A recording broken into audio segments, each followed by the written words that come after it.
la clase pasada de mostrarlo. Se me olvidó que esta era la última parte. Que si ustedes se acuerdan, en la clase pasada estamos viendo el caso del paciente que tenía un infarto clásico en el territorio de lo que es la rama inferior de lo que es la arteria cerebral media. Este es un clásico infarto de Sassana, ¿ya? Es un infarto en la región parietal, ¿ya?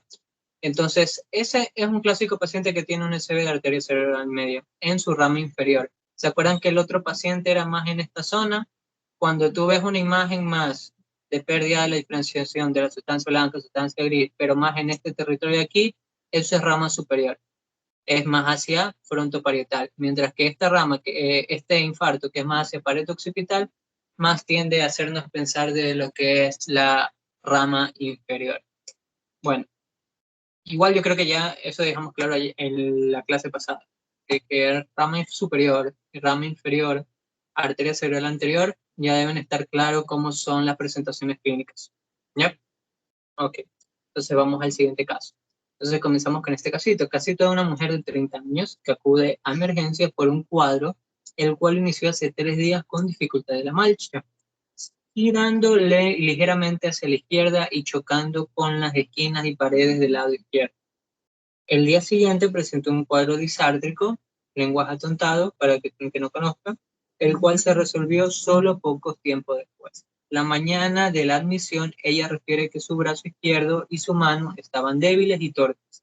Ella no refiere cefaleas, trastornos visuales, ni síntomas sensitivos, ni trastornos miccionarios. Sus síntomas empeoraron al entrar a una habitación calurosa y se aliviaron posterior a una ducha fría en la sala.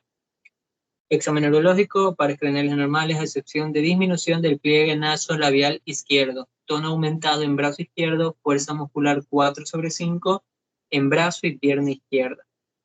Marcha se desvía a la izquierda con los ojos cerrados. Imposibilidad de mantener una marcha en tándem. ¿Ya? ¿Dónde ustedes piensan que está la lesión? ¿Cuál ustedes piensan que es el diagnóstico de localización en este paciente?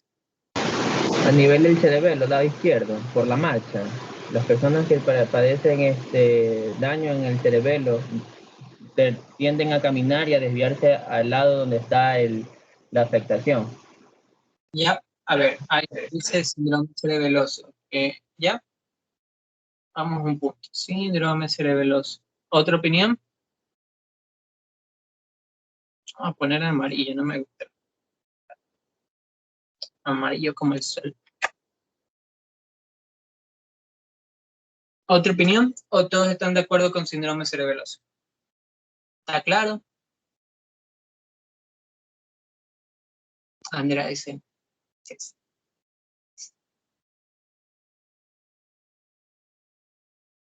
¿Quién habló? ¿Quién dijo síndrome cerebeloso? Carriel. Yo, Carriel. Está bien en algunos puntos. Obviamente, si tú tienes un paciente que tiene lateropulsión, que se está yendo hacia un lado, que tiene trastorno a la marcha, que te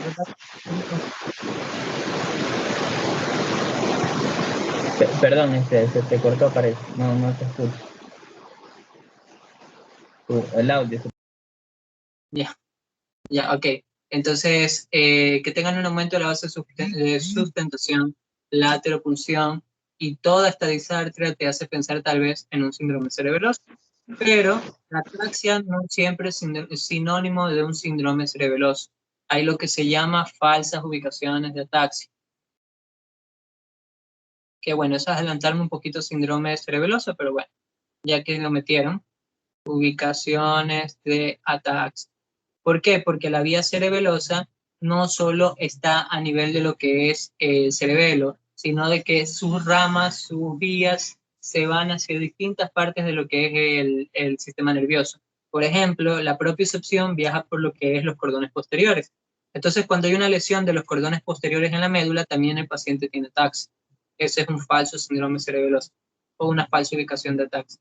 ¿Cuál es otra? Si el paciente tiene una lesión a nivel no del cerebelo, sino a nivel de los pedúnculos cerebelosos, sobre todo el inferior, en un síndrome que ustedes lo han de haber visto tal vez cuando vieron piramidalismo en síndromes vulvares, que se llama síndrome de Wallenberg. Es un síndrome clásico muy importante, uno de los más destacados de los síndromes vulvares, es muy frecuente, ¿ya? Se caracteriza por tener ataxia, pero no la lesión está en el cerebelo, sino está en el tronco encefálico y porque afecta a los pedúnculos cerebelosos inferiores. Entonces, ese es otro sitio de maldición que es falso. ¿Qué otro más? El mesencéfalo. Así como pasa con los pedúnculos cerebelosos inferiores, también pasa eso con los pedúnculos cerebelosos superiores. Cuando está afectada la vía cerebelo-rubral, que es una vía que conecta el cerebelo con núcleos rojos en el mesencéfalo, también causa una ataxia. Eso ocurre en otro síndrome que se llama síndrome de Benedict, ¿ya? Ese no importa mucho, la verdad, no es tan común. Y hay un último sitio de falsa lesión, porque el cerebelo, la función del cerebelo en sí es de coordinar los movimientos, de corregirlos. Es decir, cuando por primera vez Jair pateó una pelota, seguramente lo hizo de mierda, la pateó y la mandó a la luna, pero lo hizo completamente mal, ¿ya? Pero cuando poco a poco sigue pateando, sigue pateando, sigue pateando, va cogiendo técnica, ¿ya? Eso se da gracias a la corrección que te hace el cerebelo. El cerebelo te hace el ajuste a los movimientos. Entonces, para tú tener esa corrección, tiene que haber una conexión entre el cerebelo y donde están los planos. ¿Dónde estaban los planos? En la corteza premotora. Entonces, hay una conexión que viaja hacia la corteza, que eso se llama la vía cerebelo-rubro, y ahí viene hacia tálamo, cerebelo-rubro-talámica. Entonces, cuando hay una lesión en el tálamo o en la región alrededor del tálamo, también puede causar un cuadro de ataxia, ¿ya? Entonces, ¿cómo yo diferencio estas falsas localizaciones con una lesión realmente en cerebelo? La sintomatología acompañante. Si yo corto un cerebelo, hay debilidad,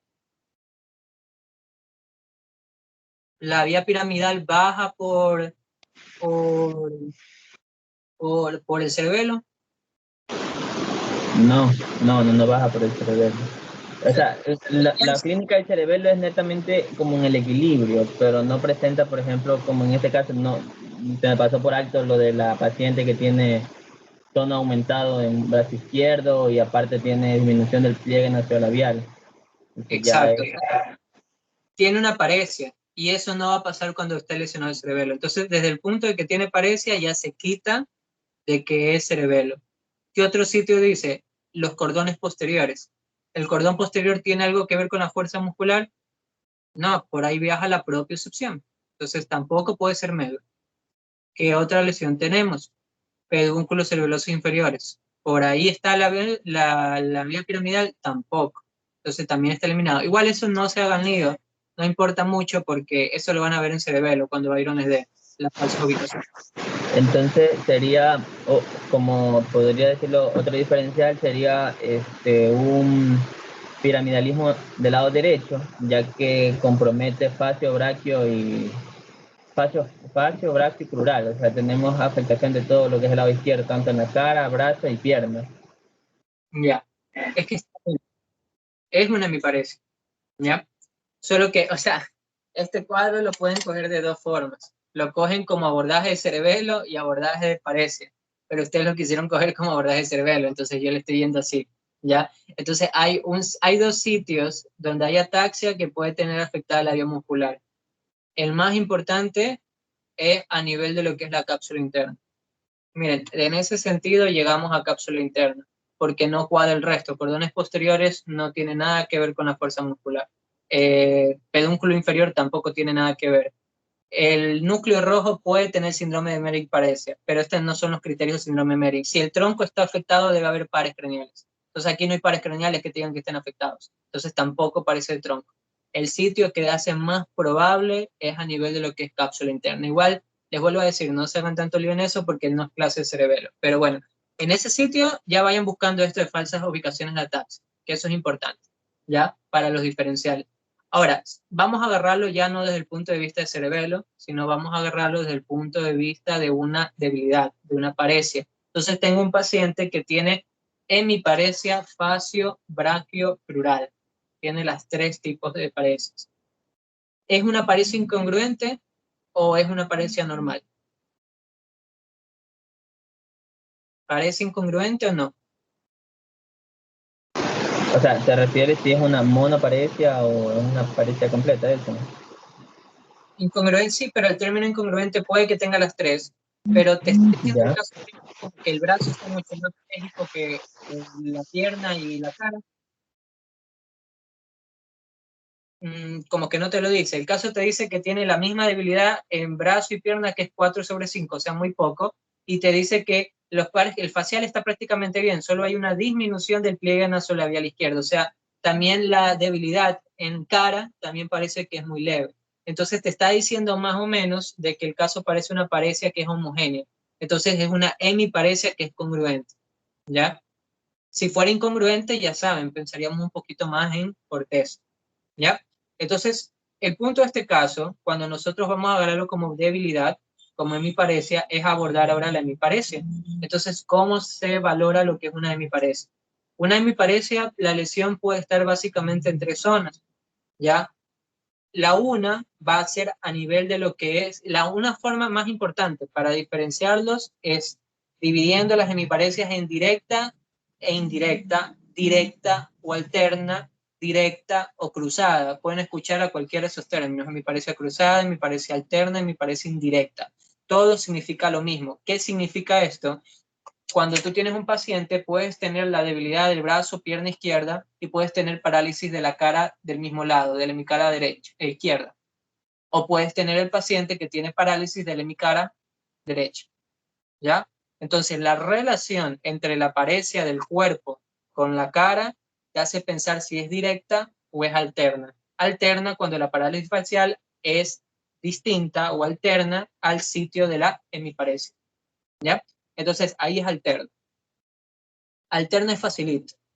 Cuando sea una hemiparesia, sea alterna de entrada, eso es troncoencefálico y se acabó, ¿ya? Entonces la lesión siempre en una hemiparesia alterna va a estar a nivel de lo que es el tronco encefálico. ¿Por qué? Porque si hay parálisis facial con lesión del tronco encefálico, es una parálisis facial periférica, porque está dañado el núcleo del nervio facial. Entonces, si está dañada una parálisis facial periférica, va a ser del mismo lado de la lesión, pero la vía piramidal, como se usa más abajo, va a ser del lado cruzado. Entonces, siempre que una hemiparesia sea alterna, eso es lesión vulvar, es del tronco encefálico, ¿ya? Cuando es directa, puede ser dos sitios la lesión. Puede ser que la lesión está a nivel de la corteza cerebral o está a nivel de la cápsula interna. Entonces, ¿qué yo puedo o qué tengo que buscar para yo diferenciar una lesión de corteza cerebral con de cápsula interna? Fácil, busco signos corticales para yo pensar en corteza. Entonces, ¿cuáles eran signos corticales? ¿Cuáles eran síndromes corticales?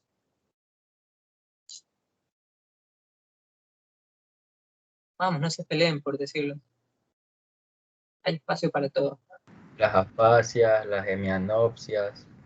¿Ya? Afasias, hemianopsias, ¿qué más?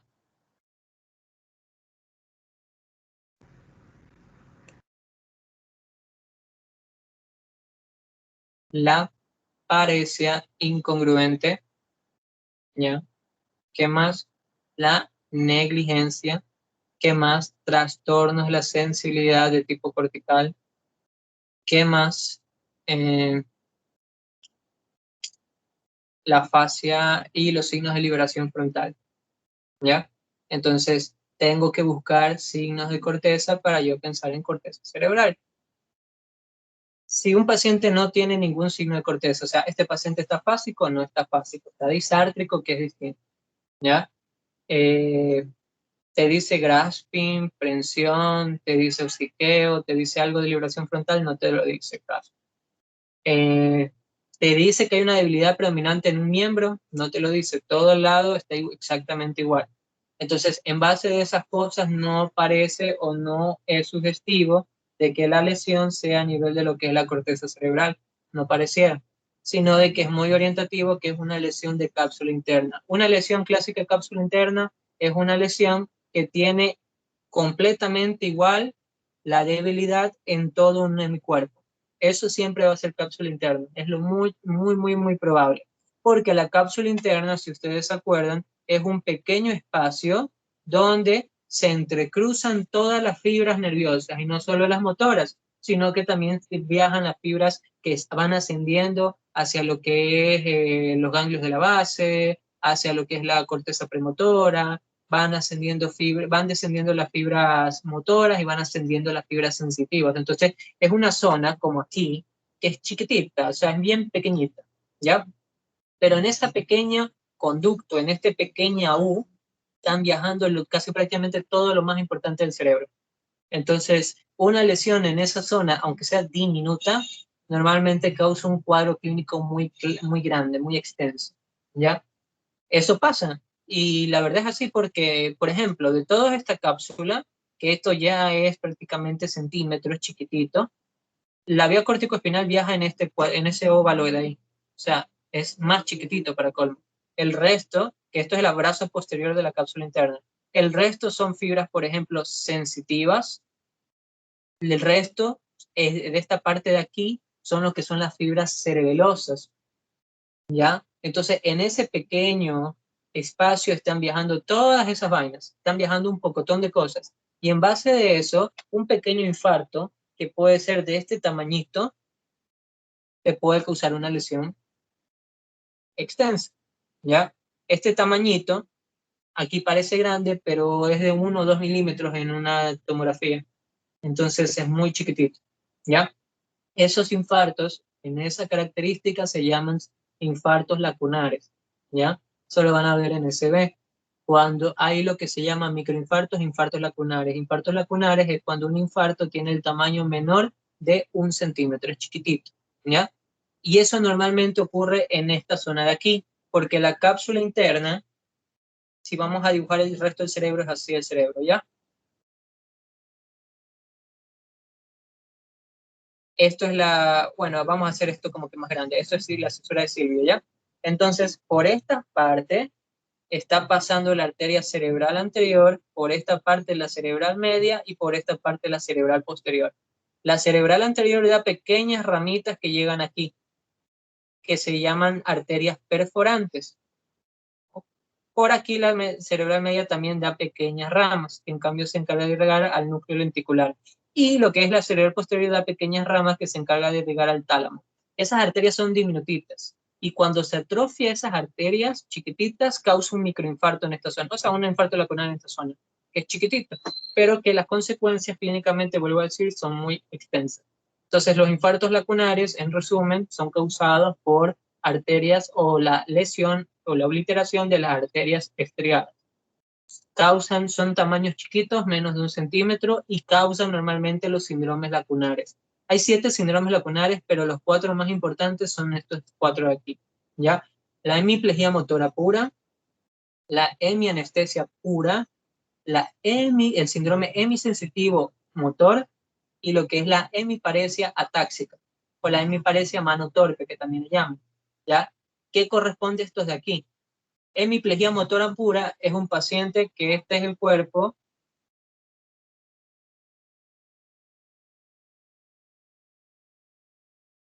¿ya? Tiene la hemiparesia de todo un lado del cuerpo. Le buscas síndromes corticales, no existen. Le buscas ataxia, no existe. Le buscas sensibilidad, no existe. O sea, todo tiene perfecto. Lo único que está hemipléjico, todo un lado del cuerpo. Eso se llama síndrome de hemiplegia motora pura. Eso es cuando está dañada la vía córtico-espinal. ¿Ya? Un infarto ahí. El síndrome hemianestesia pura es cuando el infarto afecta lo que son las vías sensitivas que están viajando desde el tálamo. Las afecta y causa lo mismo, una pérdida de la sensibilidad de un lado del cuerpo. Nada más. Eso se llama hemianestesia pura. ¿Ya? Tercero, es cuando un infarto es un poquito más grande y hace esto. Afecta tanto la vía córtico-espinal como también afecta lo que es las fascículos sensitivos. Entonces el paciente pierde la sensibilidad de un lado, pero también pierde la parte motora de ese lado. Eso se llama síndrome hemisensitivo motor. Ese es el síndrome clásico de las hemorragias, ¿ya? La causa más común de hemorragia cerebral es la hipertensión arterial. La hipertensión arterial causa hemorragias en 4 sitios exactos del sistema nervioso central. Cuando tú tienes una hemorragia en ese sitio, se te conecta directamente que eso es hemorragia hipertensiva. ¿Ya? ¿Cuáles son esos sitios? El más importante y en mayor frecuencia, en primer lugar, es la hemorragia del putamo.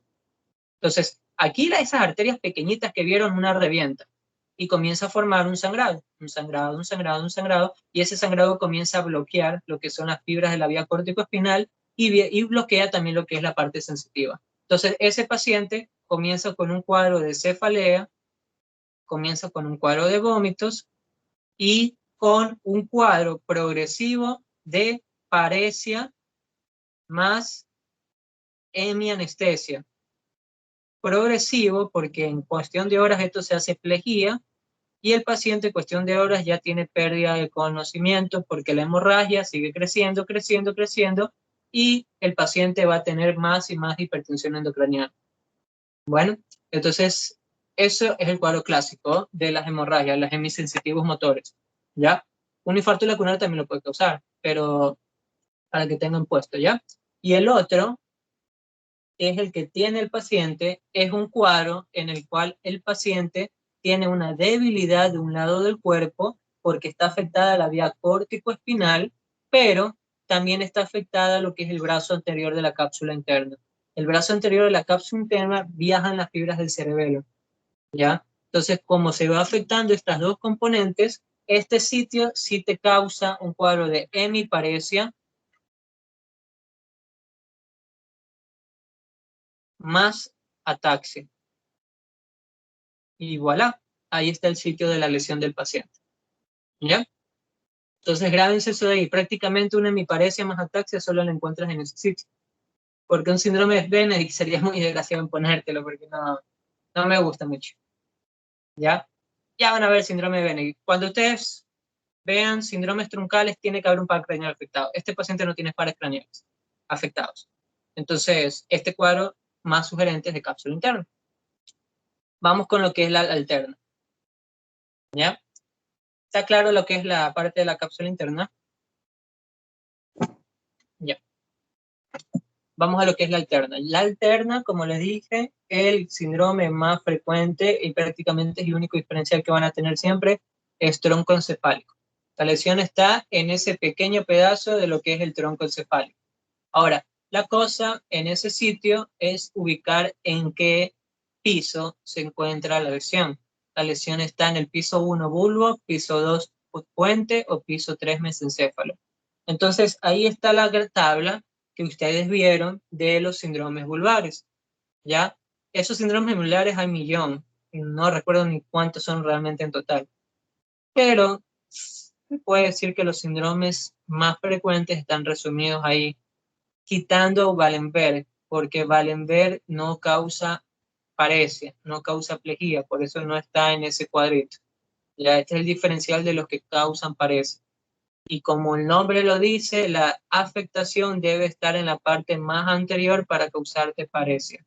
Entonces tienes estos dos síndromes, por ejemplo, que estos dos síndromes son a nivel de lo que es mesencéfalo, que es el síndrome de Weber y el síndrome de Benedict. El síndrome de Weber es un síndrome en el cual está afectado lo que es la vía piramidal y está afectado el núcleo que está a nivel de mesencéfalo, que es el tercer par. ¿Ya? Eso se llama síndrome de Weber. Va a estar caracterizado por un cuadro de una hemiparesia de un lado y una parálisis facial, parálisis del tercer par del lado contralateral. Todo par craneal, para que sea truncal, es par contralateral, ¿ya? Siempre es contralateral a la paresia, ¿ya? Entonces, Weber es eso, parálisis de tercer par más paresia, hemiparesia, ¿ya? Contralateral. Siempre va a ser contralateral a mi parecer el resto del cuadro, ¿ya? Eso es Weber. ¿Qué es Benedict? Benedict es cuando uno de estos infartos se extiende más atrás y además de afectar lo que ya hemos dicho, se suma con clínica de núcleo rojo, que es ataxia y temblor. Eso es Benedict, ¿ya? Ahí está la otra falsa localización de ataxia. Ese es síndrome de Benedict, ¿ya? van abajo, a nivel de puente, hay dos, ¿ya? ¿Cuáles son esos dos? Es el síndrome Millar-Gruber y el síndrome de Foville. El síndrome Millar-Gruber se caracteriza por una hemiparesia de un lado y una parálisis facial del lado contralateral, ¿ya?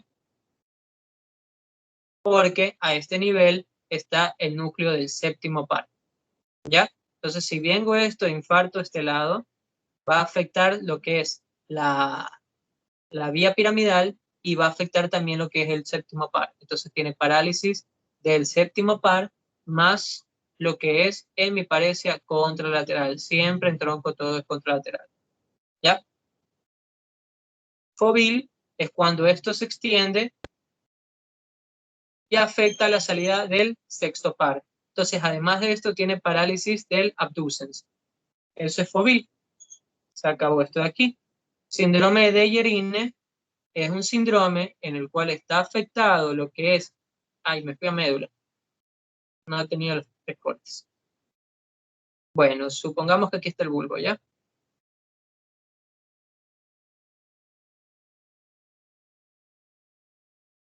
Ya, feo ese bulbo, pero bueno. Hay parálisis de lo que es la vía piramidal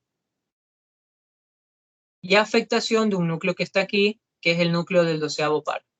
Entonces, eso es Dejerine. Doceavo más hemiparesia contralateral. Si tú extiendes hacia atrás, hay un núcleo que se llama núcleo ambiguo. Cuando se está afectando el núcleo ambiguo, va a tener parálisis del onceavo, parálisis del décimo y parálisis del noveno. Eso es síndrome de Babinski. Y ya. O sea, si ustedes se dan cuenta, la mayoría de los otros síndromes es una extensión hacia atrás de la lesión. Dentro de más crece, pasa lo otro. Y como normalmente los troncales no avanzan tanto, normalmente no son tan frecuentes el Benedict, Foville y Babinski, sino que los más frecuentes es de Dejerine, Millar-Gruber y el síndrome de Weber. ¿Ya?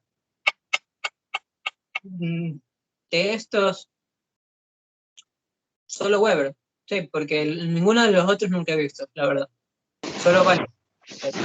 Una, bueno, solo una consulta. En el caso del de Benedict que explicó, siempre es junto, ataxia más temblor. Más frecuente es temblor, pero puede tener ataxia. Ah, ya, ya. Ok. Solo he visto Weber. ¿Dónde se me fue? Era un caso bien bonito porque era cuando yo estaba viendo clínica, me acuerdo. O sea, era una paciente que realmente era un síndrome Weber, pero el cuadro, el origen del cuadro era hematológico, pero no me acuerdo exactamente qué lo tenía. Creo que era un Evans, pero no me cuadra cómo terminó Weber.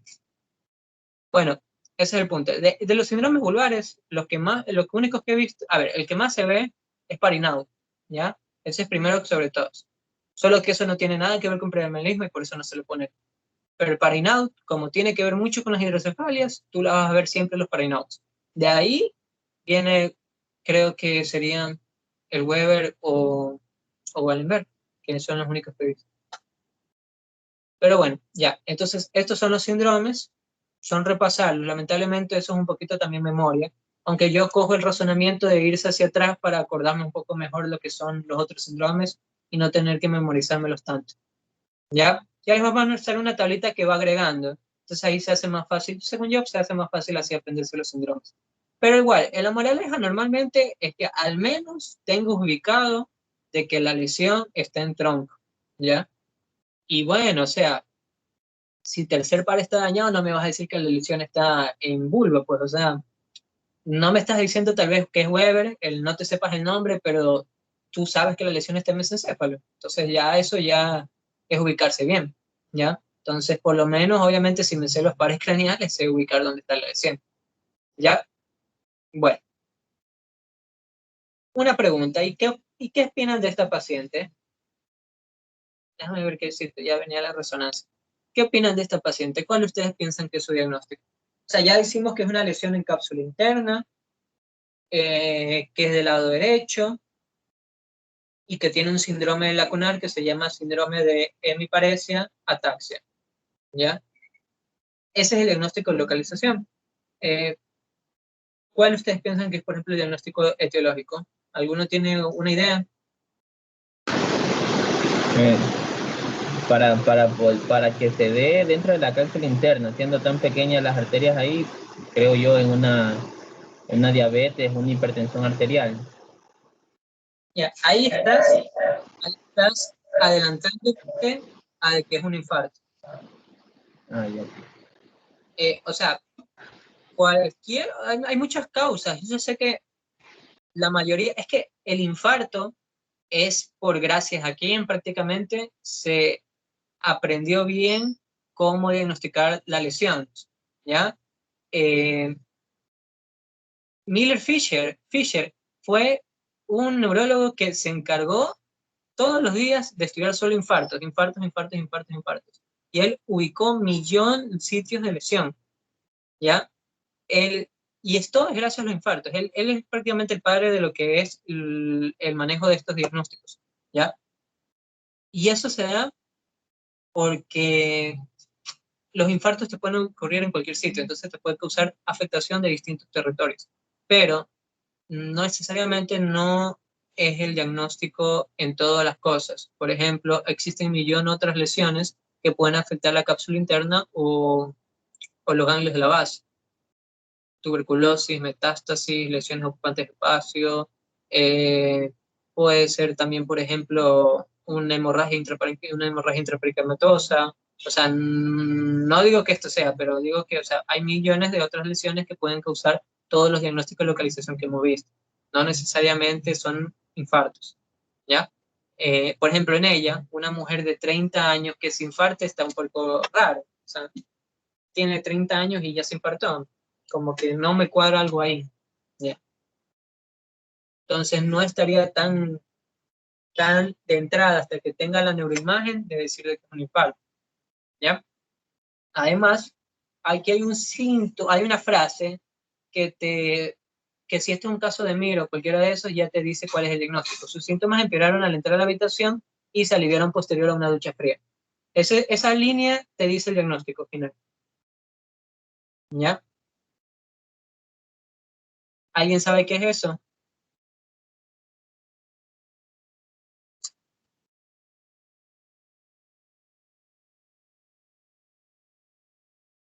¿Nadie?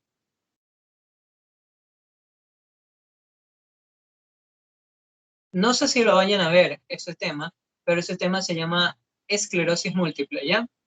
Siempre que tú tengas una joven con un diagnóstico de focalización, una de tus diferenciales siempre va a ser la esclerosis múltiple. Entonces, en la esclerosis múltiple hay varios síntomas que son sugestivos de una esclerosis múltiple. Y uno de esos es algo que se llama fenómeno de Uthoff. Creo que se escribe así, algo así, ¿ya?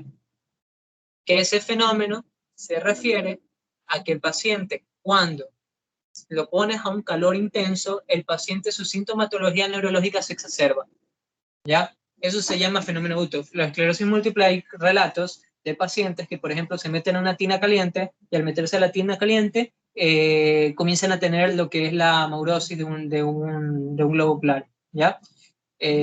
O su hemiparesia se afecta o su paresia se afecta. Eso es esclerosis múltiple. La esclerosis múltiple es el lupus de la neurología. Entonces, cualquier lesión en cualquier sitio del sistema nervioso puedes tal vez tenerte a una esclerosis múltiple por ahí, ¿ya? Porque la esclerosis múltiple afecta a cualquier sitio. Es múltiple. Entonces, siempre tienes que tener en tu cabeza, pero en una mujer de 30 años, mujer, autoinmunidad, entonces es más frecuente. ¿Ya? Entonces, esa línea te decía lo que es el diagnóstico realmente. Bueno, pero igual todavía no han visto esclerosis múltiple. Esta es la resonancia de la paciente, entonces se ve esto de aquí y se ve aquí esto de aquí. Esto a nivel de la cápsula interna, tú ves esta lesión y tú ves a nivel de lo que es la región periventricular otra lesión, ¿ya? Eso se llaman placas desmielinizantes, ¿ya? Y eso es muy sugestivo de esclerosis múltiple, ¿ya? Igual en algún momento van a ver esclerosis múltiple, porque no es así tan fácil tampoco hacer el diagnóstico. Tienes que hacer un diagnóstico en tiempo y en espacio para decir el diagnóstico de esclerosis múltiple, pero déjemelo ahí. Entonces, solo moraleja, el fenómeno de esclerosis múltiple es una enfermedad autoinmune que afecta cualquier sitio del sistema nervioso central, aunque tiene zonas de predilección, y que causa plaquitas que causan desmielinización de las neuronas que van viajando aquí, de los axones. Y por eso el fenómeno de Utto. El fenómeno de Utto se da porque cuando un axón está desmielinizado, ese axón es muy sensible a los estímulos físicos. Por ejemplo, si le aumentas el calor, el voltaje del potencial de membrana cambia y el paciente se le exacerba la lesión. ¿Ya? Es por eso de ahí de que el axón está desmielizado. O otro es el signo, o el signo del INRITE, que ese de ahí es que tú al paciente tienes el cuello y le haces una flexión extensa del cuello.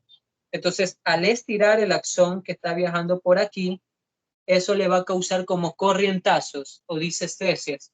Entonces, eso de ahí se llama signo de Lenrite y también es otro signo que es característico de los pacientes con esclerosis múltiple, porque es como cuando tú tienes el cable de un cargador y ya lo tienes por 2 años y lo jodiste y ya se notan hasta los cables y tú para que funcione tienes que andarle, estirarlo, moverlo, así. Entonces va a haber un momento en el que sí coge y en otros que no coge. Eso lo mismo pasa en el signo de Lenrite. Entonces al estirarlo puedes desconectarlo y le da lo que son las disestencias. Entonces es por el templón, ¿ya? Entonces eso es signo de Lenrite, ¿ya? Es otro signo característico de esclerosis múltiple, ¿ya? Entonces vamos con este caso ahora. Mujer de 74 años internada en la sala por una gastroenteritis severa, se le ha solicitado consulta neurológica urgente. La razón fue por presentar repentinamente una mañana hemiparesia facio-brachiocrural derecha y disartre. Antecedentes patológicos personales, hipertensión arterial, diabetes mellitus de 10 años de evolución, enfermedad coronaria y fibrilación auricular de reciente inicio. Examen neurológico, alerta oriental o pares craneales, pupilas isocóricas reactivas, campos visuales normales, disminución del pliegue nasolabial derecho. Entonces tenemos una hemiparesia derecha y una paresis facial del lado derecho. Movimientos débiles en la hemicara derecha sin afectación de la frente, es central. Desviación derecha de la lengua, ¿ya? Ojo con esto de aquí. Tono flácido del lado derecho, fuerza muscular 2/5, el miembro superior inferior, Babinski positivo en el lado derecho. Reflejo plantar abolido izquierdo, ¿ya? Entonces, ¿cuál es el diagnóstico de localización?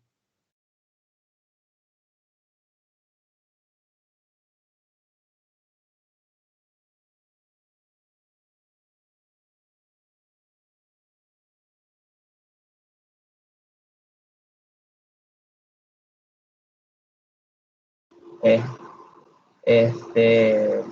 cortical, un piramidalismo cortical, porque es que no puedo pensar en una, ¿cómo se llama? En el de cápsula interna, porque la desviación de la derecha de la lengua me está diciendo que está comprometiendo el hipogloso. Tengo la afectación de un par. Ya, pero si está afectando... Y es una hemiparesia, como le explicó, una hemiparesia congruente, prácticamente todo del lado derecho. A ver, El interno. pero si dices que el hipogloso está afectado, ¿por qué después sugieres cortical? Sí, tiene razón, lo veo, lo estaba viendo mal, estaba leyéndolo, pero de esto también es como el anterior caso de cápsula interna, pero Ya, diablo, se me fue en la otra imagen estaba justamente puesto lo de los pares craneales, ya esa ahí daba de los síndromes vulvares. ya. A ver, tienes una hemiparesia facio-brachiocrural derecho. ¿Congruente o incongruente? Aparentemente es congruente porque Congruente. brazo y pierna tienen la misma debilidad, 2/5. Yeah.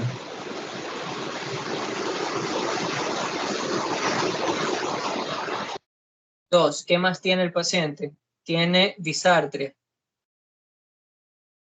¿ok? 3, tiene desviación a la derecha de la lengua.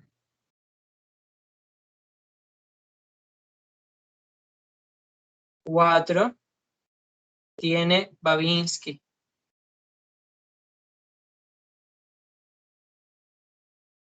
y 5, este reflejo plantar abolido.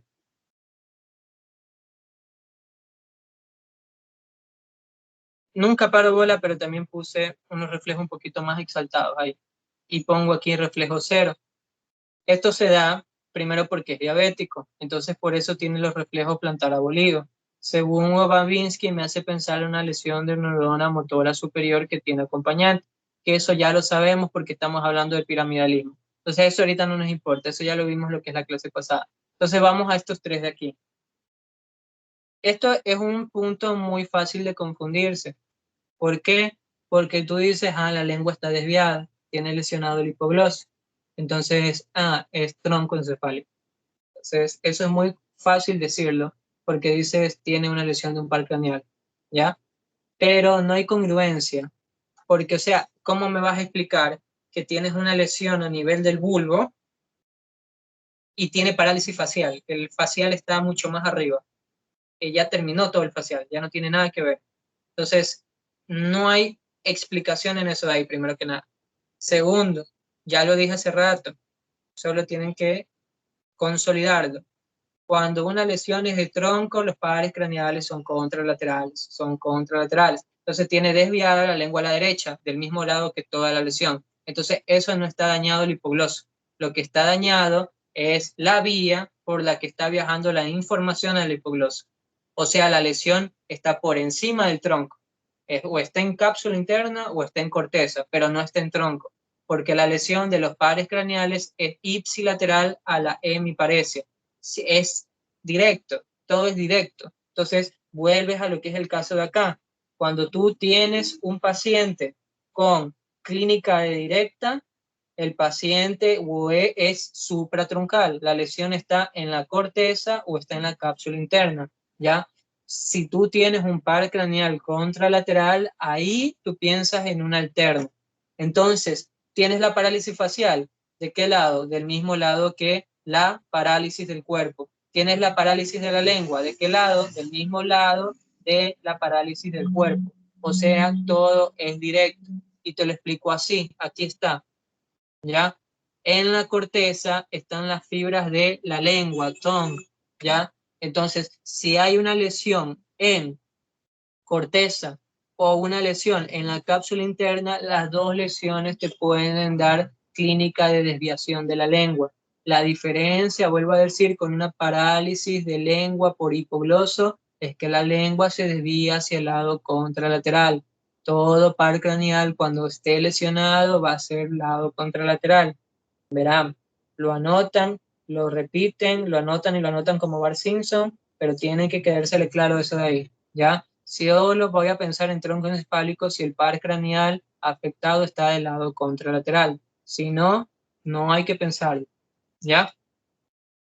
Weber es contralateral, Benedy es contralateral, Millar-Gruber es contralateral, Dejerine es contralateral, todos son contralaterales. No vengan con tonteras de que es ipsilateral, ¿ya? ¿Ok? Entonces, eso tenganlo claro. Entonces, desviación de la lengua hacia la derecha, eso es un truquito para hacer caer a la gente. Se acabó. De ahí, el paciente tiene hemiparesia directa más disartria. ¿Qué es eso?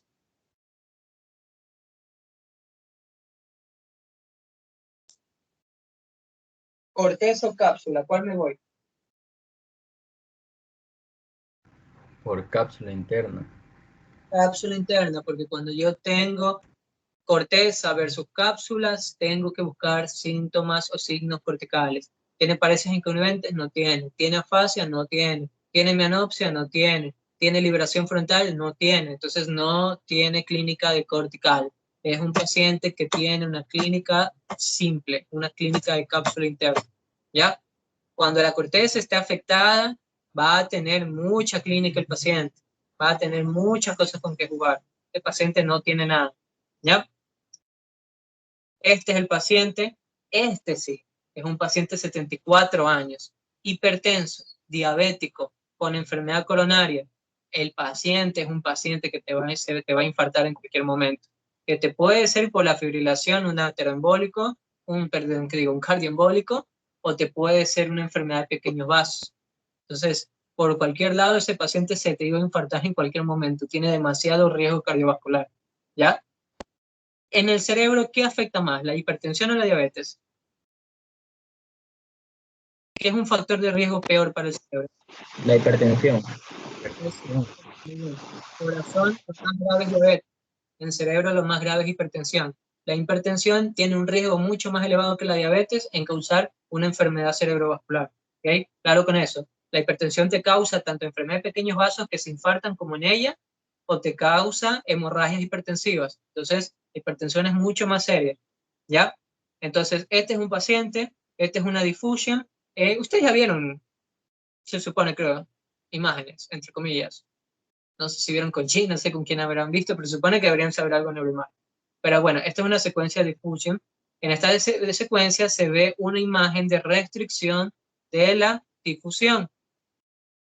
Que la restricción de la difusión tiene 3 diferenciales y el más importante que la mayoría de veces es un paciente que tiene un SB isquémico. ¿Ya? Entre paréntesis, edema citotóxico. Ese es el diferencial más importante en una difusión. Entonces, cuando tú ves esto, este pequeño puntito blanco aquí que no existe acá, entonces ese es un evento cerebrovascular isquémico, es un síndrome lacunar, es un infarto lacunar. ¿Ya? Entonces, es un paciente que debutó con un síndrome de hemiparesia disartria. Fin. ¿Ya? Caso 6. Hombre de 60 años de edad, con antecedentes patológicos de cáncer de pulmón. Hace 2 años, tratado con lobectomía superior derecha. Acude a consulta debido a un cuadro de 6 meses de dolor tipo urente y edema en miembro superior derecho, acompañado de pérdida progresiva de la sensibilidad y debilidad del hombro. Examen físico, edema caliente en miembro superior derecho, acropaquias bilaterales. Alerta, orientado, pares craneales, intactos, motor miembro superior derecho flácido, fuerza muscular 0/5, en brazo y hombro derecho, pérdida de la sensibilidad del tacto fino, grueso y vibración. Tú al examen físico ves los reflejos normales, pero tú ves un reflejo tricipital en 0, braquial en 0 y estilo radial en 0. ¿Ya? ¿Dónde está la lesión? En la corteza. ¿Ya? A ver, mijo. Corteza. Tenemos un paciente que tiene monoparesia. La monoparesia, ¿cuál era el diferencial? 2 cosas, ¿verdad? ¿Cuáles eran?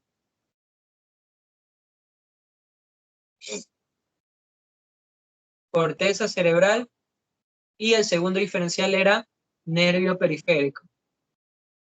¿Cómo yo diferencio el uno versus otro? Es una pelea entre neurona motora superior y neurona motora inferior. ¿Ya? Entonces, el paciente tiene hiper o hiporreflexia.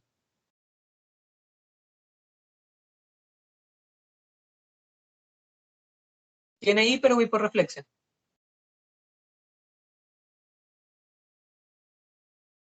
Hiporreflexia. Ni eso, tiene reflexia. Tiene los reflejos en 0. ¿Ya? Está refléxico. ¿Ya? Primero. Segundo, ¿el paciente tiene espasticidad o tiene flacidez?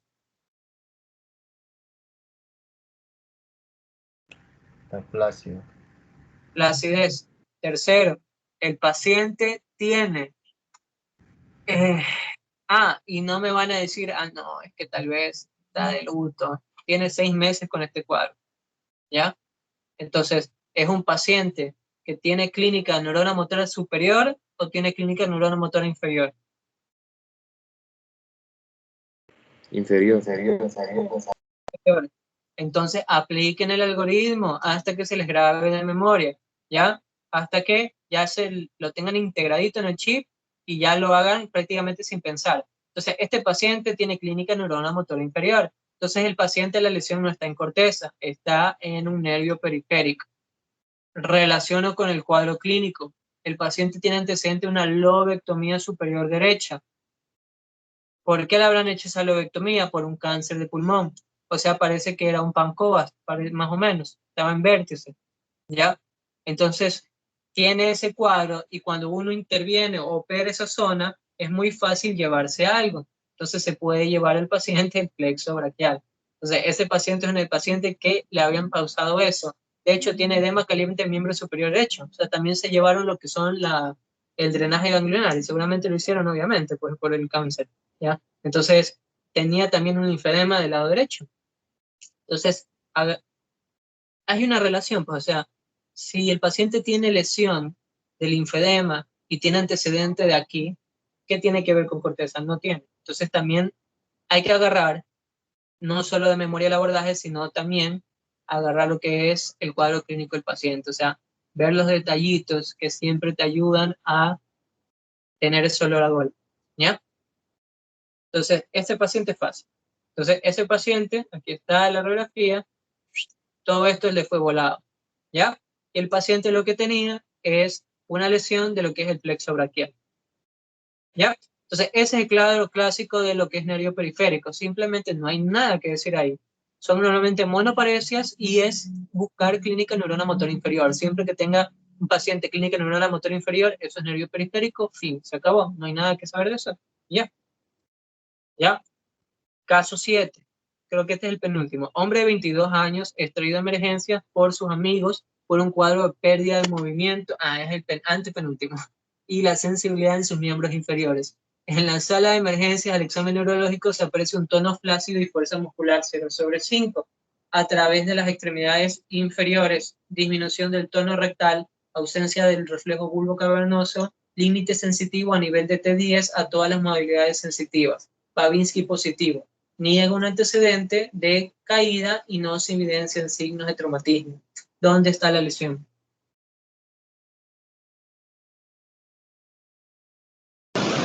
A nivel de la médula espinal.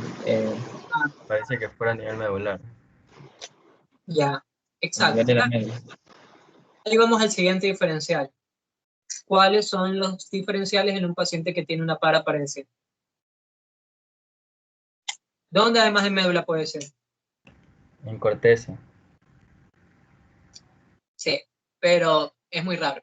Hay algo más frecuente. ¿Qué más puede causar paraparesia? Guillain-Barré puede causar paraparesia.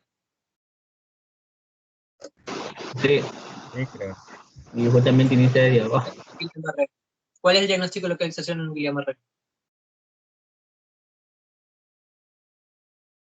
¿De dónde está afectado? ¿Qué es el Guillain-Barré? ¿Qué está afectado? Miembros inferiores. ¿Pero qué parte del miembro? Los nervios. ¿Ya? Entonces son Ya. nervios periféricos. Entonces la diferencia o el abordaje en una paraparesia es entre médula espinal. Hay un tercer sitio que lo dijo muy bien Jair, que es la corteza, pero eso es muy menos frecuente. Entonces siempre el diferencial aquí va a ser sobre todo estos dos, médula espinal y nervios periféricos. Cuando hay una paraparesia es porque es una neuropatía. Las neuropatías se caracterizan porque la afectación es bilateral, relativamente simétrica, progresiva. Eso pausa en la neuropatía diabética, eso pausa en las neuropatías idiopáticas, eso pausa en las neuropatías por origen tóxico o eso pausa, por ejemplo, en un Guillain-Barré. Entonces, en todos esos es una neuropatía, ¿ya? Que son bilaterales, pero igual es nervio periférico, o sea, el diagnóstico es eso, ¿ya? ¿Cómo yo diferencio médula espinal de nervio periférico? Por los reflejos, ahí mencionaban que había alteraciones del sistema autónomo, como por ejemplo la disminución del tono rectal, ¿Ya? una Y un incontinencia. Guillain-Barré no se caga.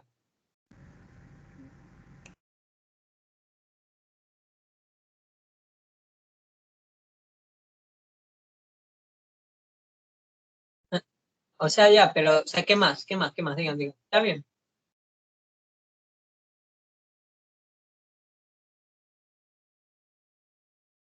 Hay la parte visceral está afectada normalmente, puede estar afectando el neuromotor inferior de ambos. Eso lo van a ver un poco más en médula, ¿ya? Pero no es tanto para diferenciar los dos, ¿ya? Si se inflaman los nervios, o yo veo y corto los nervios que viajan hacia lo que es la vejiga o el recto, va a tener incontinencia, ¿ya? Ahora, si la médula está paralítica, está lesionada, también va a tener incontinencia. O sea, los dos pueden tenerlo, ¿ya? No es tanto orientativo. Hay neuropatías que afectan motor y sensitivo y no afectan los nervios autónomos. Eso sí ocurre. Pero el Guillain-Barré, por ejemplo, no es un caso. Ese sí afecta al autónomo, ¿ya?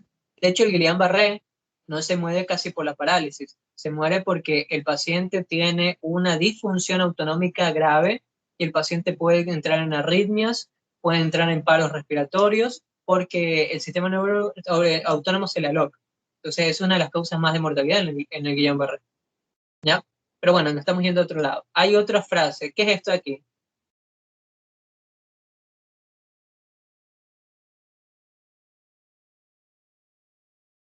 ¿Qué se refiere estas dos palabritas? Límite sensitivo.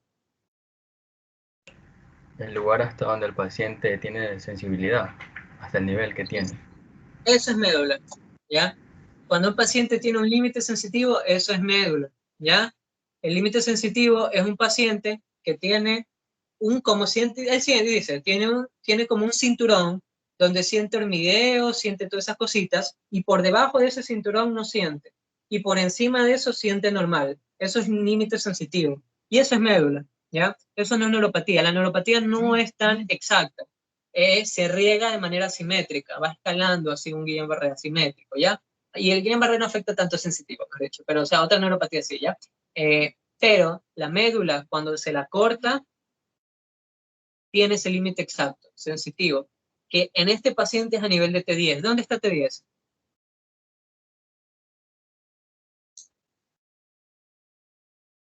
Entonces si vemos médula, no podemos saber los límites bien si no sabemos los dermatomas. No es a nivel del ombligo, de casualidad. Eso, T10 a nivel del ombligo, ¿ya? T8, apéndices sifoides, T4, lo que es tetilla, y cada espacio intercostal lo puedes contar hasta T8 así, ¿ya? T2 es la región inguinal, y esto, el brazo, es como lo que es unas manecillas del reloj. C5 es hombro, C6 es hasta pulgar, C7 es meñique, el dedo medio, C8 es la parte de lo que es la región del meñique y la borde interno, T1 es lo que es la axila, y T2 ya es esta región de aquí. Ya dijimos T4 es tetilla, y ya están los puntos más importantes. Entonces, coges puntos de referencia para los dermatomas, porque no te los vas a ver completamente de memoria. Pero si sabes que el paciente está casi a nivel de la tetilla que siente, y sabes que eso es lesión a nivel de T4. Si está a nivel del ombligo, es T10. Entonces ahí lo vas ubicando poco a poco en base de eso. Entonces eso es nivel sensitivo. Y el otro punto importante para ubicar la lesión en una médula son los reflejos, ¿ya? Y ahí viene otra pregunta. Bueno, tenemos cuatro reflejos que me importan, ¿ya? 5, ¿ya? Aquilio, rotuliano, bicipital, tricipital y estilo radial. Si yo te pregunto, el aquilio, ¿qué segmentos de la médula es? ¿Cuál es? S3, S4 me parece. No, Es S1. eso. Vamos a hacer una mnemotecnia de eso facilito. Los reflejos es lo más fácil del mundo, porque tienen simplemente que saber contar. Entonces, tenemos reflejos que son cervicales, reflejos que son... sí se ve ahí, ¿verdad? Tricipital, braquio y estilo radial. Tenemos el reflejo que es el rotuliano y el reflejo que es aquilio, ¿ya?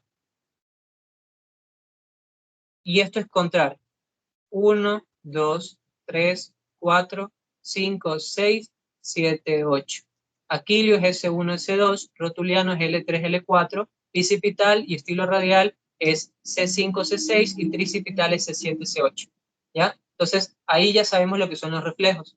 Tienen que sabérselos. En los reflejos sí tienen que hacerlos, ¿ya? Entonces, este paciente no tiene aquilio, ¿ya? Y tiene un poquito hiporrefléctico el rotuliano. Lo voy a editar incluso el caso. Debería estar más hiperrefléctico, la verdad. Le hubiera puesto un 1, la verdad. ¿Ya? Lo que es el rotuliano. ¿Ya? Entonces, eso me hace de que está comprometido a ambos reflejos. ¿Ya? Entonces, ese es otro punto importante para ubicar una lesión en la médula. Este paciente tuvo una... ¿Qué pasó con ese paciente? No dice, pero bueno, de la nada perdió el movimiento, o sea, es una lesión aguda, entonces no vamos a esperar hiperreflexia, ya por si acaso. La médula cuando se lastima, el paciente queda paralítico y flácido en la parte de abajo de entrada, de una. Poco a poco es que recupera el paciente, ¿ya? Entonces, esos son los dos puntos importantes, bueno, en médula, por ahora, es saber lo que es los niveles sensitivos, o sea, saber los dermatomas y saber lo que son los reflejos. En base de esto de aquí, yo puedo hacer un diagnóstico de localización exacto, porque ahorita yo solo te voy a pedir de que sepas de que la lesión está a nivel de médula, pero cuando uno vea la clase de médula, tú tienes que decir a nivel de qué segmento está la lesión o el segmento aproximado y qué tipo de síndrome medular es. O sea, ¿es un síndrome medular completo, anterior, es un síndrome posterior? ¿Qué segmento está afectado? Centro medular. Entonces, eso es más completito. Pero ahorita solo nos conformamos con médula y que tenemos que saber niveles sensitivos y reflejos. ¿Ya? Entonces, ese es el punto importante en médula. Cuando nosotros pensamos en médula, el paciente debe tener lo que es una pérdida de la sensibilidad en cinturón. La neuropatía puede tenerlo, pero tiende a ser asimétrica. Y el resto es clínica neurona motora superior versus clínica neurona motora inferior. Pero no se olviden de que en los primeros días un paciente puede debutar con clínica neurona motora inferior. ¿Ya? Entonces, es muy importante para mí que piensen siempre en los niveles sensitivos, porque muchas veces eso es lo que le vas a orientar más en los pacientes complicados, porque la mayoría de las médulas que van a ver en la vida es un salvaje que anduvo en moto y se le partió en dos la columna, ¿ya? Entonces eso obviamente no, la lesión está en el cerebro, no, pues, entonces la médula es muy fácil en ese sentido, la mayoría de las veces, la mayoría, no siempre es trauma las causas de médula, ¿ya? Y hay un pequeño grupo de pacientes que la lesión puede estar en la corteza cerebral, pero es un grupo muy chiquitito que te puedes hacer lío.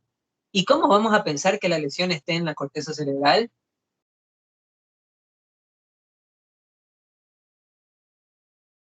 Porque presenta más clínica. Tiene signos de cerebro, de corteza. Entonces, liberación frontal, afasia, bla, bla, bla, bla, bla. No tiene solo eso. ¿En qué pacientes pasa esto? Son en los pacientes que esta es cerebral de un lado y esta es la corteza cerebral de otro lado. ¿Dónde está la pierna? La pierna está aquí y la pierna está acá. Entonces tiene que haber una lesión que afecte la corteza de este lado y la corteza de este lado para causar una paraparesia. ¿En qué pacientes puede pasar esto? Sobre todo en dos personas. Un paciente bien salado que se tape la arteria cerebral anterior de ambos lados y que tenga un infarto bilateral de ambas arterias cerebrales, ¿ya? Es el primer salado. Y el segundo salado, que es un salado un poquito más frecuente, o bueno, es lo que sí he visto, es un paciente que a este nivel se le forma un tumor y ese tumor va creciendo, creciendo y comprime ambos lados. Eso sí he visto. Estos tumores normalmente son los meningiomas.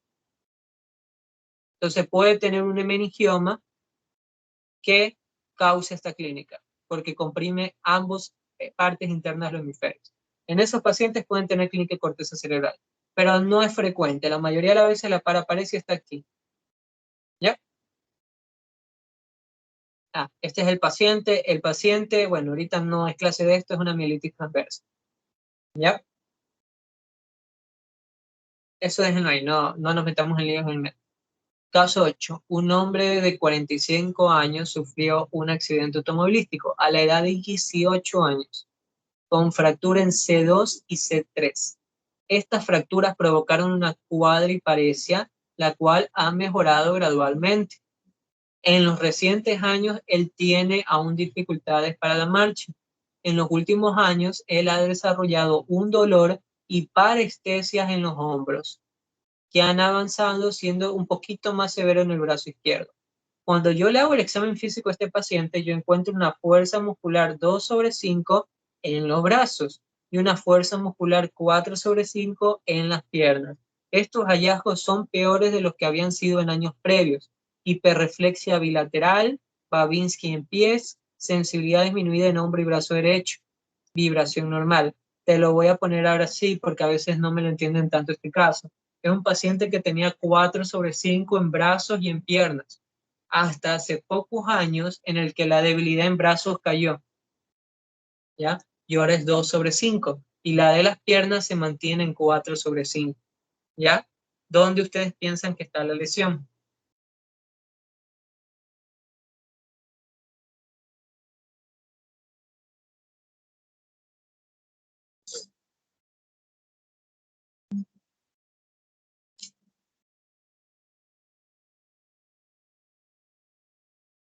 Este caso es un poquito complicado. ¿Cómo se llama cuando están paralíticos las manos y no las piernas?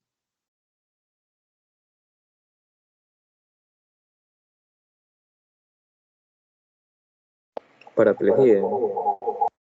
Paraplegia es piernas.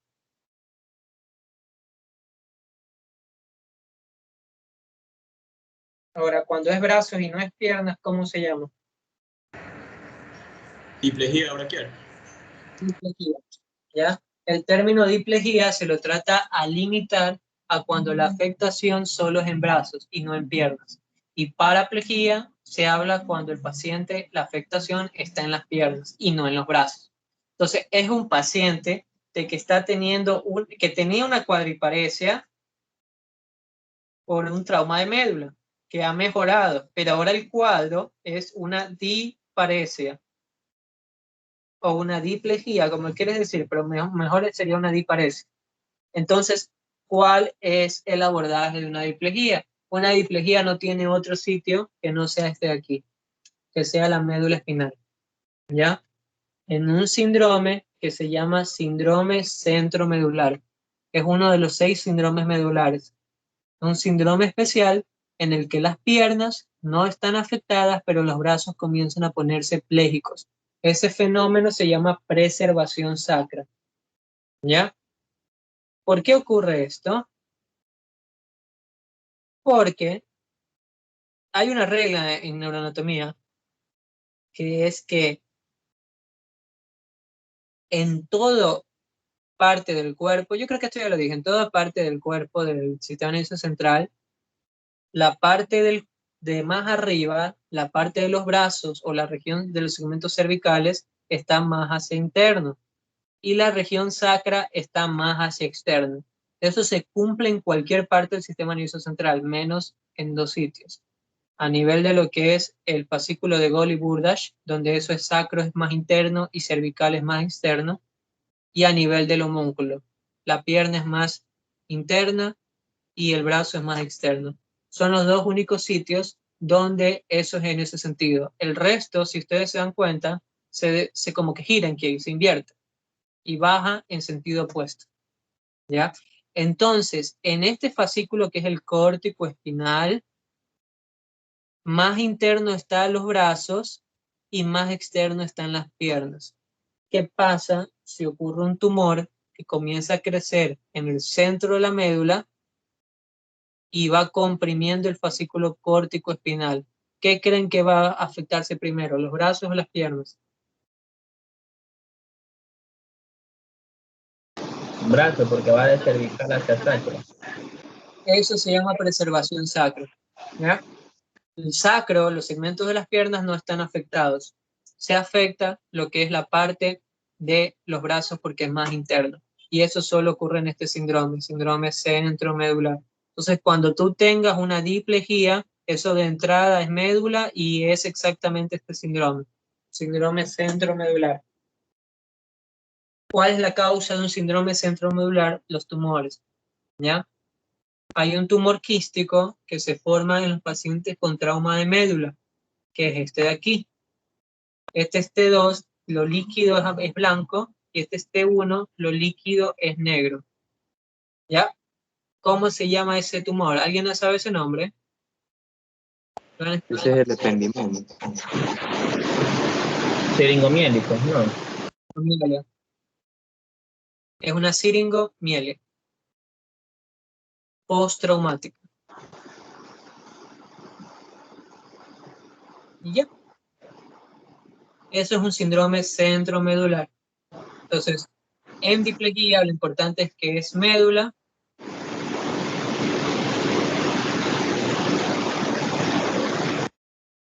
Y fin. ¿Ya? Eso es lo importante saber. Ya tenemos otro abordaje. Y falta el último abordaje de todos. Es un paciente de 64 años. Este es el mismo caso que el primero, solo está evitado. 64 años con antecedente patológico, hipertensión arterial, tabaquismo, que le dio un paro. Ya el paro cardíaco, que se medio murió y tenía la mano débil. Ahora ya no es la mano. El paciente, varios días después del paro, recupera la conciencia y dice que no puede levantar los brazos ni las piernas. ¿Ya? La fuerza muscular está 2/5 en hombros y músculos y 4/5 en manos. O sea, manitos las mueve bien. Lo que no puede es levantar los hombros ni las caderas. Pie y manos sí las mueve. Se realizó interconsulta al papineurólogo. ¿Ya? Entonces, ¿cuál es el diagnóstico o cuál es el abordaje? O sea, ¿qué tiene el paciente? ¿Cómo le llamamos a esta debilidad que afecta a los 4 miembros? No se hagan lío con lo de hombros y manos. O sea, el paciente que tiene en general. Cuadriparesia. Y en una cuadriparesia. ¿Dónde está la lesión en una cuadriparesia?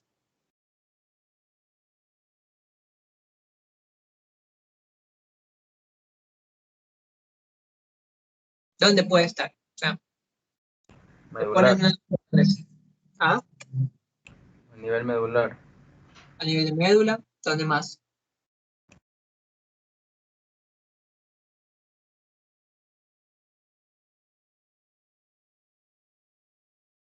Ustedes ya vieron cuadriparesias, por si acaso, si lo han visto en reumatología, bien. Corteza y cápsula interna. ¿A dónde? La corteza. Y cápsula Sí, interna. sí puede ser en corteza. En cápsula interna no. ¿Ya? Chucha, tiene que ser el más salado del mundo. Y para mí ese hijo de puta debe estar en un coma severo para tener infartadas las 2 cápsulas. O sea, tienes que matarlo ya mismo. O sea, no, no cápsula, mejor no pienses nunca. ¿Ya? Se ríe, baile. Entonces, no, es muy severo. Imagínate que tenga una hemorragia de ambos lados, no sé, o sea, algo que use una hemiparesia de ambos lados por cápsula, chuta. El man debe estar muy mal, ¿ya? De ley está en coma, ¿ya? Corteza sí. Médula también, falta un sitio. Bueno, faltan 2 sitios, podríamos decir. A nivel vulvar. O sea, ese es el otro que lo estoy diciendo, a nivel vulvar, en un síndrome, por ejemplo, que se llama enclaustramiento, que puede tener una cuadriparesia y completa, que solo mueve los ojitos. Pero bueno, además de ese de ahí, otro sitio. Ese lo voy a añadir, nunca lo he añadido. Hay un último sitio que se le está olvidando. Y yo creo que es más frecuente que un enclaustrado o una lesión de corteza. Para mí una cuadriparesia o es médula o es otro sitio más que le falta. Miopatía, ¿qué? ¿Qué queda A nivel del vermis, ¿no? a nivel de? Vermis cerebeloso, que justamente compromete ambos lados.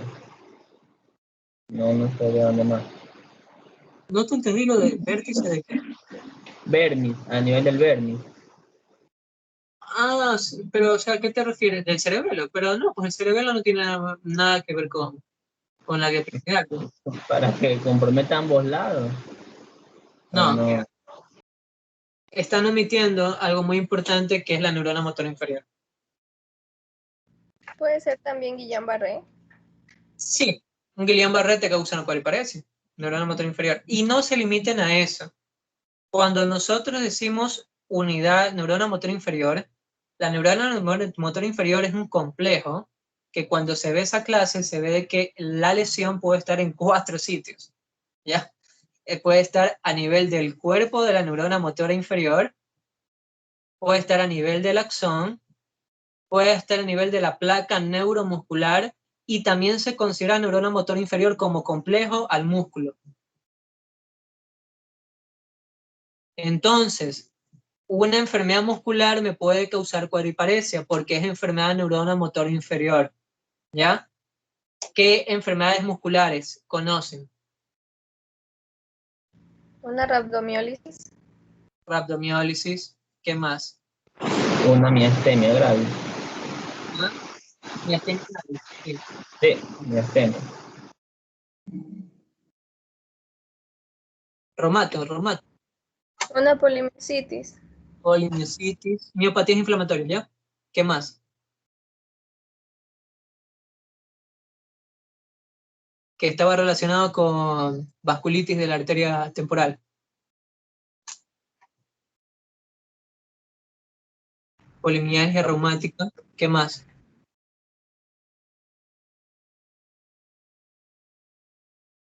Una panateritis. Sí, pongámoslo ya, para ser salvajes. ¿Qué más? Vamos ahora con, falta algo más, los congénitos, hereditarios. No se olviden, las dos distrofias musculares más importantes son Duchenne y Becker. Entonces también son distrofias musculares, miopatías inflamatorias, miastenia gravis, rhabdomiólisis, miopatía por estatinas, cualquier cosa, ¿ya? Pero músculo se puede dar cuadriparesia y también se considera un diagnóstico de localización. Es una enfermedad neurona motora, ¿ya? Entonces, igual también es. Como neurólogo puedes decirlo así, aunque esas enfermedades ya son también parte del reumatólogo, algunas, ¿ya? Placa neuromuscular, ¿qué enfermedades conocen aquí?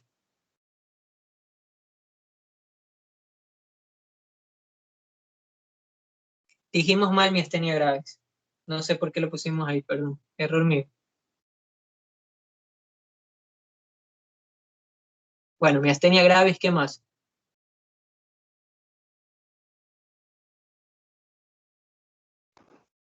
Esclerosis en placas, ¿no? No, esclerosis en placas y esclerosis múltiple. Eso es sistema nervioso central. ¿Qué enfermedad también afecta a la placa neuromuscular? ¿O solo existe miastenia gravis? Paraneoplásico del cáncer de pulmón. Eitan. Eaton Lambert. ¿Qué más? Tercero, es una bacteria que está en la miel, que le da a los niños. Por eso los niños menores de 1 año no deben consumir la miel, que causa una cuadriparesia que causa parálisis respiratorio. Que comienza, así como el Guillain-Barré le dicen parálisis, ¿cómo le dicen? Bueno, parálisis ascendente, esta le llaman descendente. Se llama botulismo. La parálisis motora ascendente es Guillain-Barré. Cuando ustedes le pregunten la parálisis motora descendente es la botulismo. Esas son las 3 enfermedades de placa que existen. Axón, enfermedades de axón. Aquí el famoso, el número 1 que te preguntan en todo examen del CASES, siempre está un Guillain-Barré. Entonces, Guillain-Barré, ¿qué más?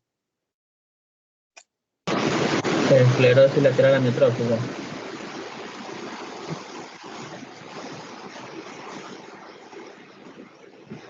Un ELA, una esclerosis lateral amiotrófica. 9.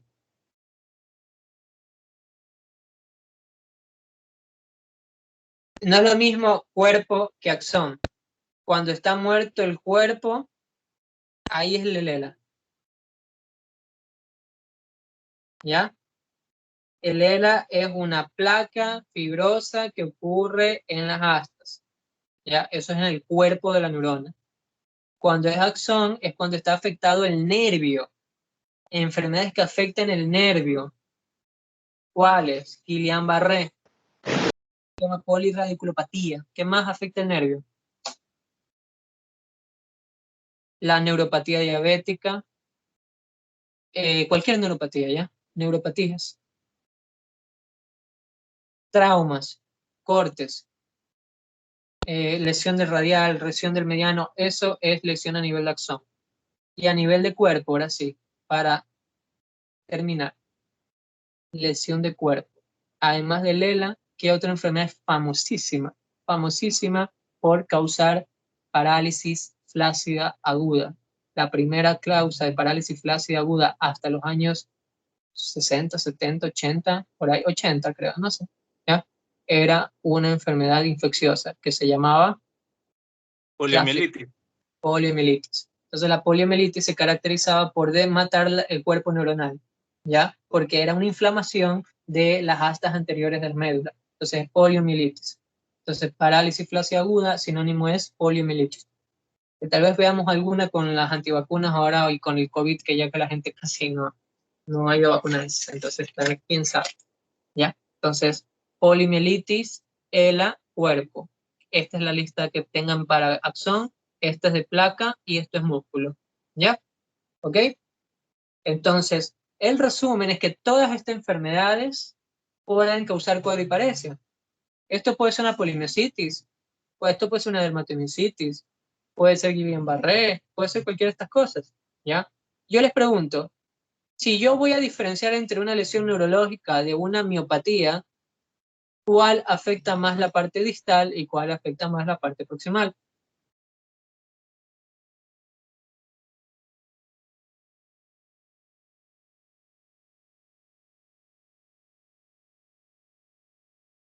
¿Qué preguntaste? No se escuchó. Qué mal, Byron, no. No les has explicado, Romat. No los escuché. Pregunta otra vez. La polimiositis, por ejemplo, ¿qué afecta más, la parte proximal o la parte distal?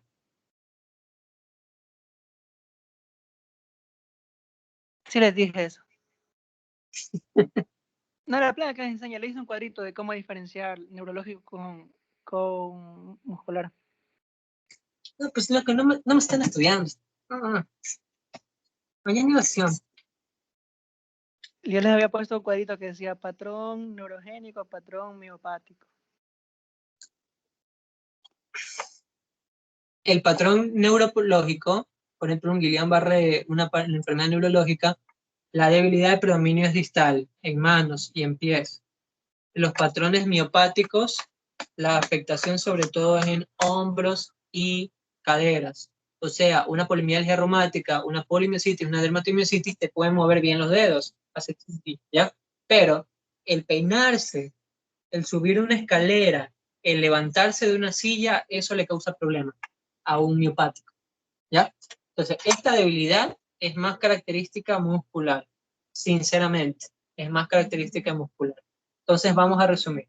Cuadriparesia puede ser dos sitios sobre todo, a nivel de médula espinal, que para que sea médula tiene que estar afectado por el cuellito, obviamente. Una lesión en lumbar no va a ser una cuadriparesia, va a ser una paraparesia. Entonces es una lesión cervical. Y la otra es una lesión de neurona motora inferior, que esta puede ser a nivel de nervios, que es una polineuropatía, o puede ser a nivel muscular, que es una miopatía.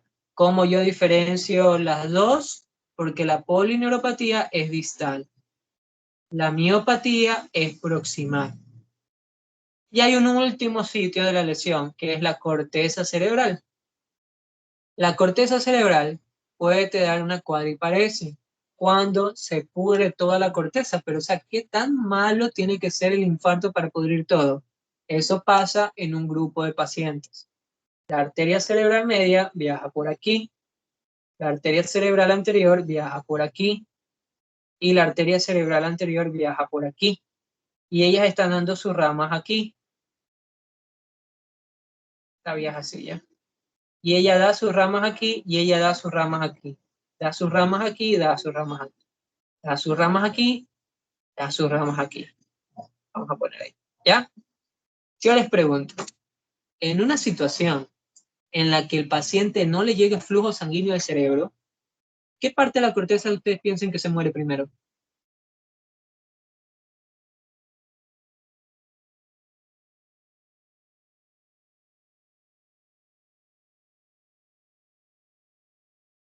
Vamos a poner números.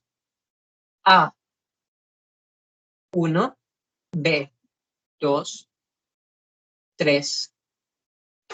¿Cuál de esos 3 sitios se mueve primero?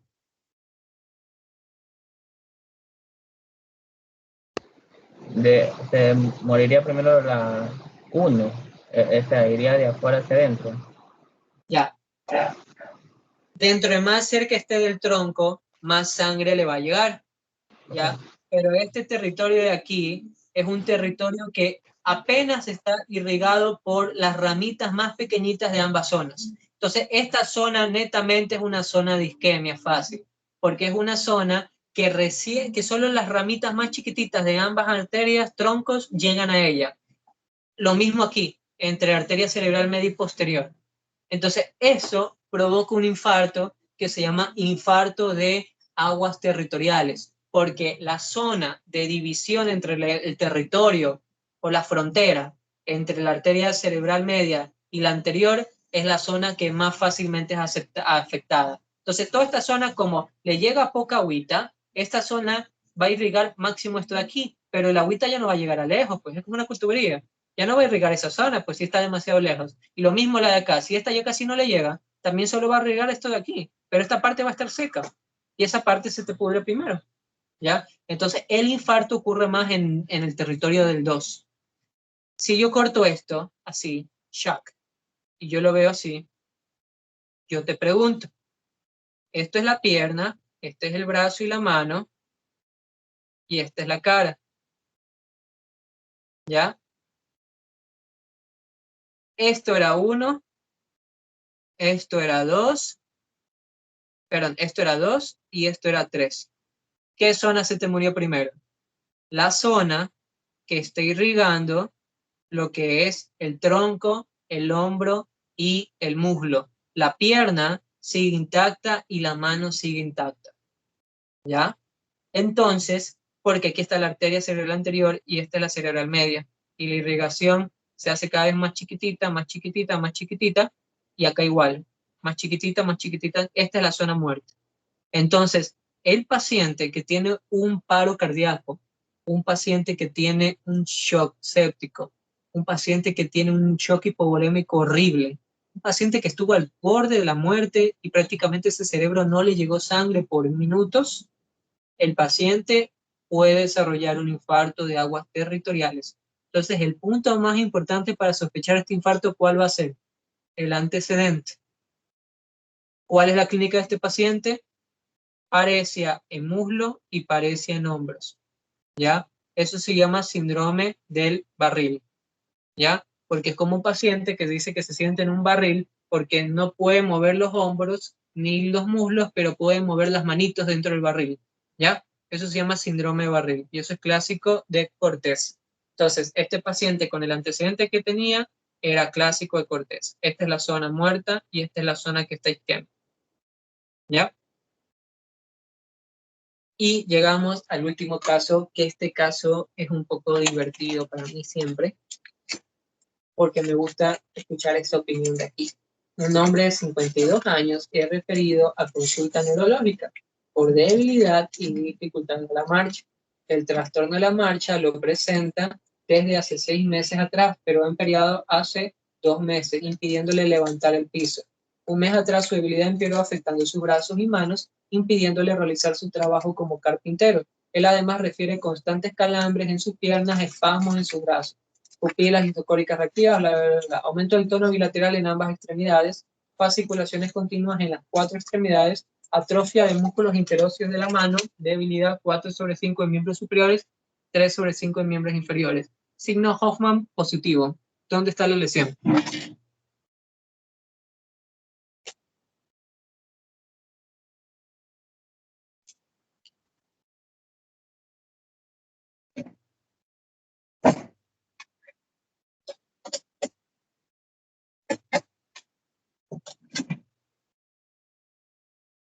Ideas, ideas, ideas.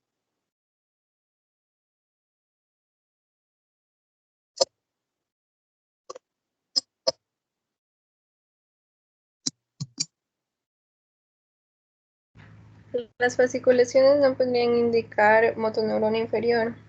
¿Ya? ¿Qué más? Miren los reflejos. Aquilio 4, el resto 3, normal. Hay hiperreflexión esto aquí. Fasciculaciones. ¿Ya? Entonces dice neurona motora inferior. O sea, tú dices que está en nervio la lesión. ¿Qué más? ¿Alguien más?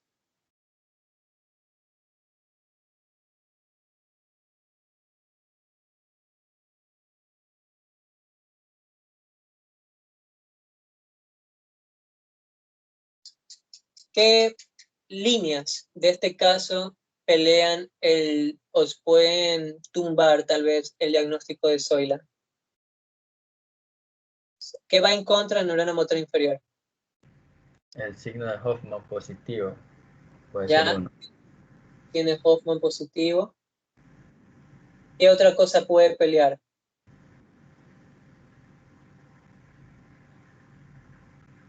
La hiperreflexia. Tiene hiperreflexia, ese es otro.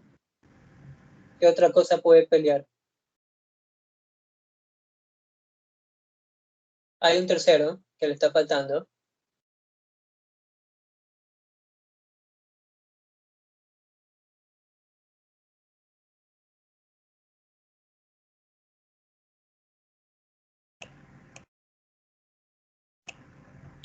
Hipertonía. Hiperplasticidad. Ahora, ¿qué frases del enunciado apoyan el diagnóstico de Zoila? Las fasciculaciones, la atrofia de los músculos interóseos. ¿Ya?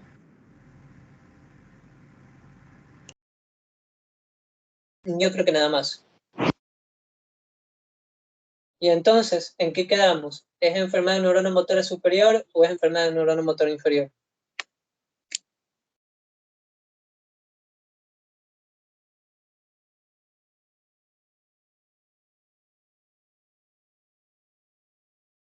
¿Saben cuál voy a poner? Voy a Superior. poner el meme del botón rojo aquí. Superior, ¿ya? O sea, es que igual podría haber atrofia por desuso, si se afecta la superior. Puede ser. Pero solo en los músculos de la mano. Un poco peculiares. ¿Y las fasciculaciones cómo explicaría?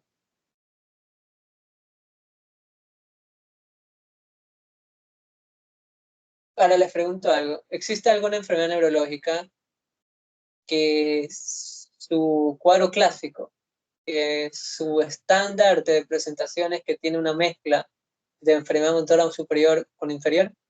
¿Existe esa enfermedad?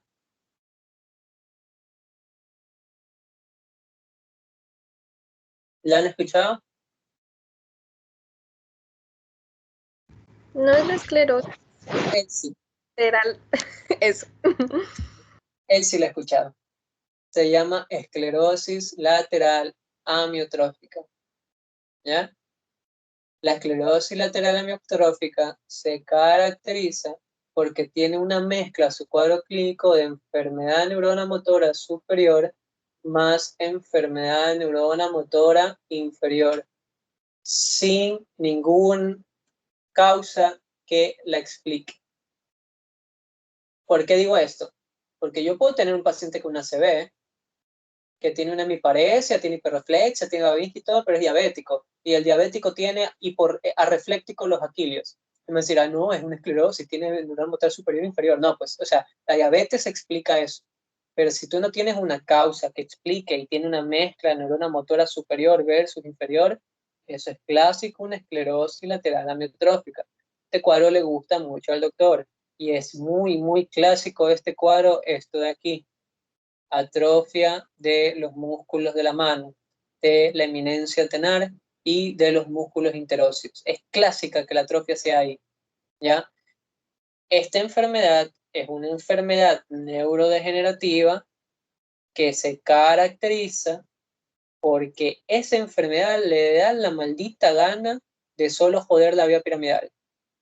Es una enfermedad que me dicen, cerebelo, no, me la pelas, tú no me interesas. Lo único que me interesa es joder a la vía piramidal. Y se encarga de joder desde la neurona que inicia aquí. Por eso es que tiene neurona motora superior clínica, y también se encarga de dañar la neurona que nace aquí. Y por eso en otros sitios tiene neurona motora inferior clínica. Es una enfermedad selectiva que afecta, que se forma una degeneración tanto de la neurona motora superior como la neurona motora inferior. Y por eso es que tiene una clínica mezclada. Afecta toda la vía piramidal. ¿Ya? Entonces, eso es la esclerosis lateral amiotrófica. Cuando tú tengas un paciente que te ponga en el caso clínica así, mezclada, y que no te ubicas, y que tiene una cuadriparesia, es una enfermedad de esclerosis lateral amiotrófica. ¿Ya? Si nos ponemos finos, el diagnóstico de localización es nervio periférico, porque ya lo puse, la ELA es muerte del cuerpo. Eso la ponen aquí. Normalmente, o sea, también está afectada la vía piramidal. O sea, estaría mal dicho, la verdad. Pero normalmente es un tema que se da en enfermedad neurocráneo motor inferior. Sí, ahí es clásico explicar la ELA, ¿ya? Pero realmente es la afectación en ambos sitios, en corteza, en cápsula, en todo lado, porque mata toda esa enfermedad, toda la vía piramidal. No tiene compasión. ¿Ya? Bueno. Y aquí se supone que saben un 70% de diagnósticos de localización. O sea, la mayor parte. Solo falta en sí cerebelo y el paciente en coma, prácticamente. Pero de ahí la mayoría de los casos deberíamos poder diagnosticarlo, ¿ya? Ah,